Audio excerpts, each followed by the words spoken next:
जो हाजी हमारे मीर अता मोहम्मद बंगुली साहब उम्मीदवार ने अपने हलके के जो बेज़ाब्ती हुई हैं उसके वोटों को मैंडेट को एक तरफ करके उसे हराया गया। तो उस आर्गूमेंट्स के बाद जो बहस हुए थे, काफ़ी दिन फैसला महफूज था, तो आज हमारे मोअज़्ज़ज़ अदालत ट्रिब्यूनल इलेक्शन ट्रिब्यूनल ने ये फ़ैसला सुना दिया। और इसमें जो हमारे मुतनाज़ा पोलिंग स्टेशन थे, क्योंकि इसमें टोटल जो आपके पोलिंग स्टेशन थे उसमें सिर्फ उन्होंने बेज़ाब्ती 16 पोलिंग स्टेशन में कि जितने जो वोट थे जो हमारे हाजी अता मोहम्मद साहब जीते हुए थे, उनकी मैंडेट को साइड पे करके एक फॉर्म 45 जिसको हम फेक भी बोलते हैं और फॉर्म 45 के ज़रिए जो है जो रिटर्न कैंडिडेट है उबैदुल्लाह गुरगेज साहब, उनकी कामयाबी का नोटिफिकेशन जारी किया गया था।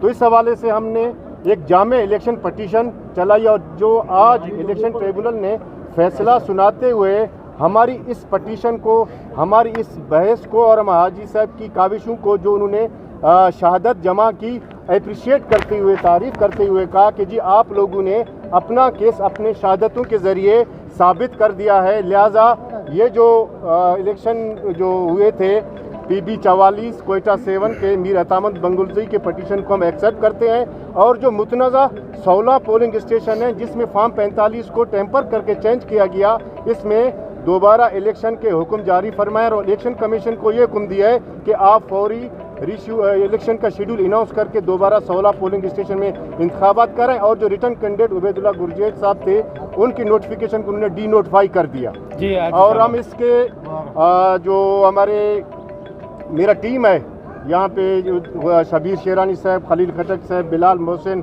और हाजी साहब, और ख़ासकर हमारे हाजी साहब के फर्जंद इफ्तिखार बंगुली साहब, बाज़ मोहम्मद बंगुली साहब, उन्होंने भी काफ़ी इसमें हमारी मावनत की, मदद की। हम उसके भी शुक्रगुजार हैं कि हमें इस नतीजे पे पहुंचाए कि हमारी इलेक्शन पटिशन कबूल हो गई और इलेक्शन ट्रिब्यूनल ने दोबारा 16 पोलिंग स्टेशन पे री इलेक्शन का फैसला किया।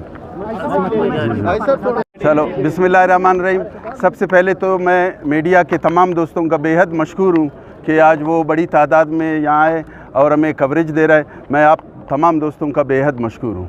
उसके बाद मैं सुर्ख सलाम पेश करता हूँ मुहिद्दीन एडवोकेट जो हमारे पार्टी के वकील थे, और उसके बाद मैं सलाम पेश करता हूँ अपने पार्टी के जितने भी वकला विंग के हमारे दोस्त हैं। स्पेशली मैं नादिर चलगरी साहब और शबीर शेरानी साहब, मोहसिन साहब और उनके बाकी टीम का मैं बेहद मशकूर हूँ कि उन्होंने दिन रात मेहनत करके आज हमारी केस को इस फाया तकमील तक पहुँचाया। मैं उनका तहे दिल से शुक्रिया अदा करता हूँ।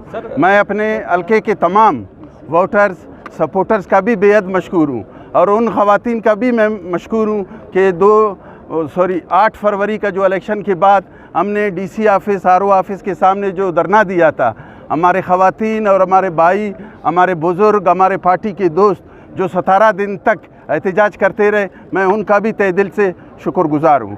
तो मैं अदालत आलिया का भी बेहद मशकूर हूँ कि उन्होंने आज सच और इंसाफ की जो फ़ैसला दिया, हम जो है इनके भी बहुत शुक्रगुजार है कि ये एक जमहूरी अमल था। मैं ये समझता हूँ कि आज उन्होंने अपना आइनी हक भी अदा किया और मुझे इस बात पे बहुत अफसोस भी हुआ कि इसी मुअज़्ज़ज़ अदालत के सामने उबैद गुरगेज साहब ने आकर अल्फ़ पे कुरान पे अल्फ़ लिया था और झूठी गवाही दी थी।